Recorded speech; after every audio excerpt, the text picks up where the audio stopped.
Men buni kimga aytishim mumkin? Ichimni kemirayotgan bu dahshatni kimga ochay? Singlimga aytolmayman.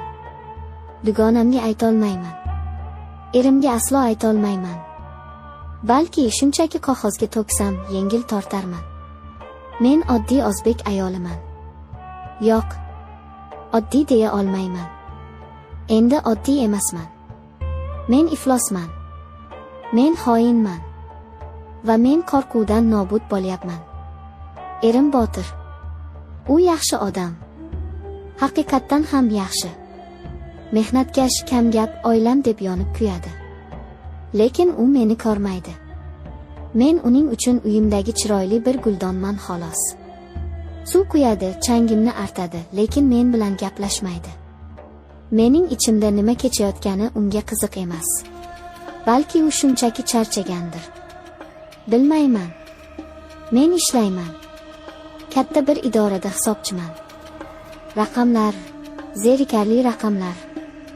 Hayotim xuddi shu raqamlar kabi bir tekis, rangsiz edi.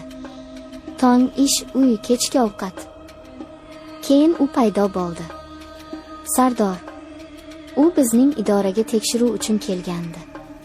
U boshqacha edi. U tirik edi. Uning kulgisi butun xonani to'ldirardi. Uning ko'zlari o'sha ko'zlar. Ular qora, olovli edi. Ular menga qadalganda men erib ketayotgandek tuyulardim. Biz asta gaplasha boshladik. Avvaliga ish haqida, keyin shunchaki hayot haqida. U menga yoqimli gaplar aytardi.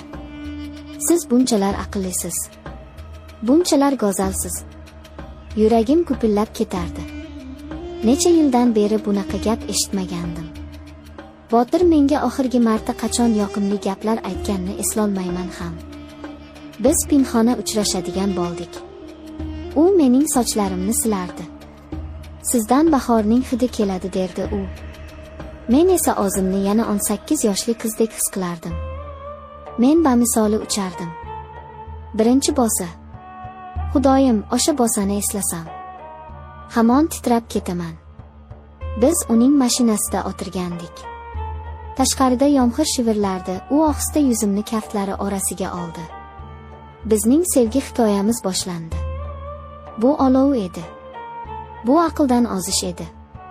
Men Botirga yolg'on gapira boshladim. Dugonamnikiga ketyapman, ishda ushlanib qoldim, onamnikiga borib kelaman. Har bir yolg'onim yuragimga pichoqdek sanchilardi.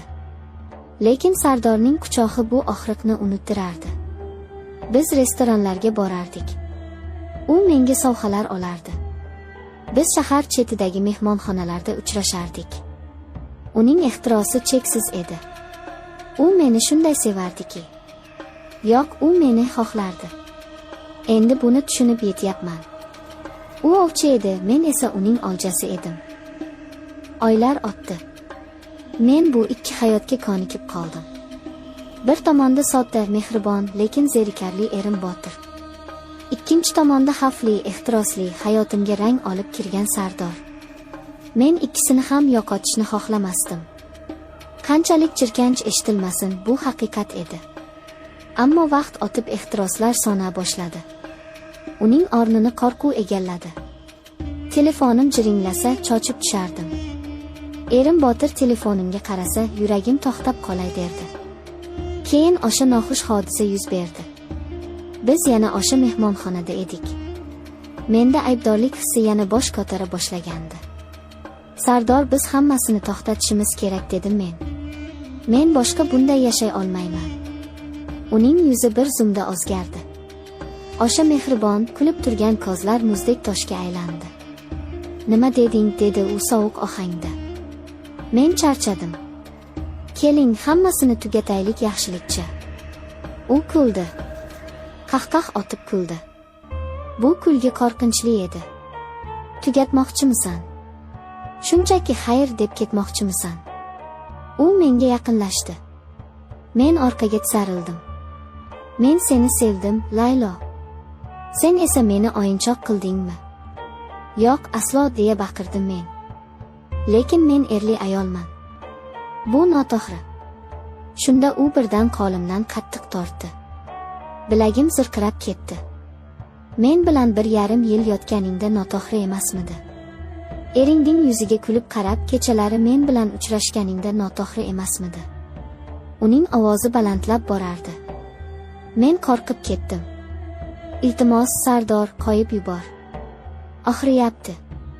U qo'limni yanada qattiqroq siqdi. Sen endi mendan qutula olmaysan, tushundingmi? Sen menga tegishlisan. Faqat menga. O'shanda men birinchi marta undan qo'rqdim. Men yig'lab yubordim. Iltimos, otinaman. U birdan meni og'ziga tortdi va qattiq opdi.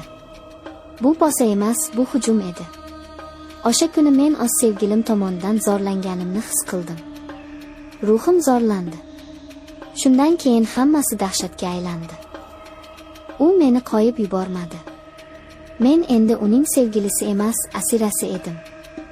Bir kuni erim Botir bilan uyda o'tirgandik. Kechki ovqat vaqti edi. U ishxonasi haqida nimadir gapirardi. Telefonimga xabar keldi. Sardor ekan. Ering yoningdadir. Aytchi, hozir unga qo'ng'iroq qilsam nima bo'lar ekan? Shunchaki, salom Botir aka, men sizning xotiningizni sevaman desam. Piyoladagi choy qo'limdan tushib ketdi. Choy to'kildi, piyola sinmadi, lekin men sindim. Senga nima bo'ldi, Laylo? Ranging oqarib ketdi, dedi erim Botir xavotirlanib. Hech nima, shunchaki boshim aylandi, deb yolg'on gapirdim. O'sha kecha men umuman uxlamadim. Men qo'rqinchli tush ko'rayotgandek edim. Lekin bu tushdan uyg'onishning iloji yo'q edi. U endi shunchaki kuzatmasdi, u tahdid qilardi. Men bilan uchrashasan bugun. O'sha mehmonxonada. Soat 5 da. Kelmasang nima bo'lishini o'zing bilasan. Men borardim. Qo'rquvdan qaltirab borardim. Uchrashuvlarimiz endi ehtirosli emas, jirkanch va azobli edi. U menga xo'jayindek muomala qilardi. Men esa uning qulidek itoat qilardim. Chunki men erim Botirdan qo'rqardim. Ota-onamdan qo'rqardim. Gap so'zdan, sharmanda bo'lishdan qo'rqardim. Sardor buni bilardi. U mening qo'rquvimdan foydalanardi. Bir kuni men qaror qildim. Bas, nima bo'lsa bo'lsin. Axir bunday yashash mumkin emas. Men unga qo'ng'iroq qildim. Sardor, men boshqa sen bilan uchrashmayman. Nima qilsang qil. Erimga aytasanmi, dunyoga jar solasanmi, baribir. Men charchadim. Bir necha soniya sukunat bo'ldi. Keyin u kuldi. Qo'rqmas bo'lib qoldingmi, Layloxon? Yoki yangi o'yin boshladingmi? Bu o'yin emas. Men o'zimni osaman, lekin sening oldinga boshqa bormayman. O'zingni osasan. U yana kuldi. Shoshma. Men senga hozir bir narsa yuboraman. Keyin yana gaplashamiz. 1 daqiqadan so'ng telefonimga video keldi. Qo'llarim qaltirab videoni ochdim. Bu biz edik. O'sha mehmonxona xonasida. Biz yalang'och edik. U xonaga yashirin kamera qo'ygan ekan. Nafasim tiqilib qoldi. Ko'z oldim qorong'ulashdi. Telefon qo'limdan tushib ketdi. Men qichqirib yubordim. U yana qo'ng'iroq qildi. Men zo'rg'a javob berdim. Xo'sh, jonim, dedi u muloyim, ammo zaharli ohangda. Video yoqdimi? Bunaqasi menda ko'p. Juda ko'p. Endi tasavvur qil, shu videolar Botirjoningning telefoniga tushsa. Yoki otangni. Yoki ishxonangdagi hamkasblaringni guruhiga tashlasam. Men xongrab yig'lardim. Endi tushundingmi, Laylo? Sen hech qayoqqa ketmaysan. Sen meniksan. Men seni qachon xohlasam chaqiraman. Sen esa itdek yugurib kelasan. Tushundingmi? Shu kundan boshlab men o'likka aylanganman. Men yuradigan murdaman. Men nafas olaman, ovqatlanaman, Botirga jilmayaman, ishga boraman. Lekin ichim bombosh. U meni xohlagan vaqtda chaqiradi. Ba'zan u o'zining iflos ishlarini qiladi. Men esa jimgina chidayman.